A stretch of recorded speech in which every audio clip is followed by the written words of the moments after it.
Notre ami Laurent, qui s'adresse aussi à notre palais, à notre gourmandise. Oh, ça va se marier ensemble. Eh, ça va très bien ensemble.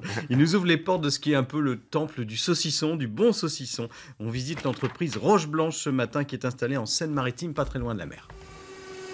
Aujourd'hui, je suis donc à Carny-Barville pour vous faire découvrir un produit, le saucisson Les Roches Blanches, un saucisson fait ici de manière artisanale. Et je vais voir Stéphane, le président de la société, qui va m'expliquer un petit peu pourquoi on fait du saucisson ici en Normandie.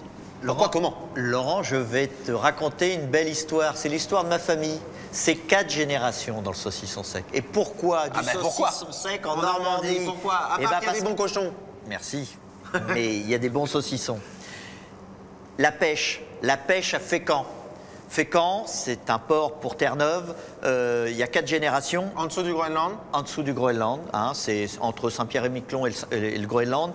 Fécamp, à l'époque, les bateaux partaient 6 mois en campagne de pêche.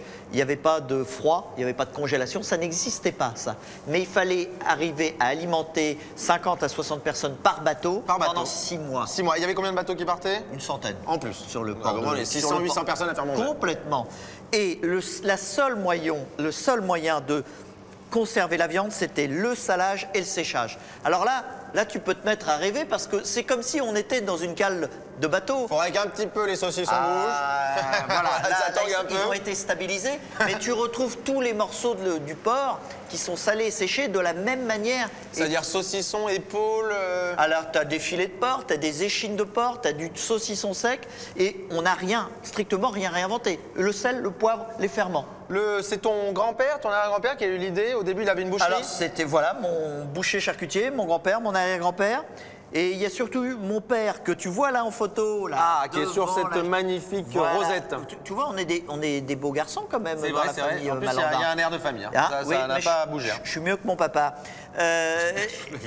Mais voilà, évidemment, tu sais, voilà. Et là, voilà, là, tu as quoi? Tu as une véritable rosette faite en boyau naturel. Elle a 6 mois d'affinage. Ton père, ce qu'il a fait, il a redonné de l'élan, puisque c'était mieux. Après la Deuxième Guerre mondiale, les bateaux sont repartis à la pêche, mais ils étaient équipés, là, pour le coup, de systèmes de réfrigération. Donc, c'était plus une consommation de nécessité, c'était une consommation de plaisir. Par contre, comme il m'a toujours dit, il m'a dit, moi, je ne me suis pas adressé aux pêcheurs. Je suis venu me réadresser aux terriens. Et toi, pourquoi est-ce que toi, tu as voulu reprendre? La passion. La passion du produit.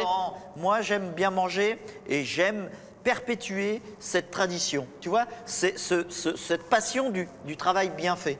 D'accord, et bien ce travail bien fait, on va le découvrir tout au long de cette journée, de cette matinée.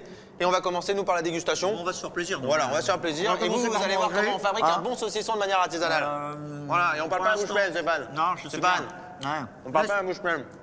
Surtout pas. Hein? Il est bon, hein? Il est bon, il y a de la matière, il y a de l'arôme. Dommage pour le caméraman. Oui, il n'a pas le droit. En ce moment, il a tendance à prendre plus. Donc, il mange du mauvais saucisson, lui. Ah oui, industriel. Mange pas du Roche Blanche. Non, non.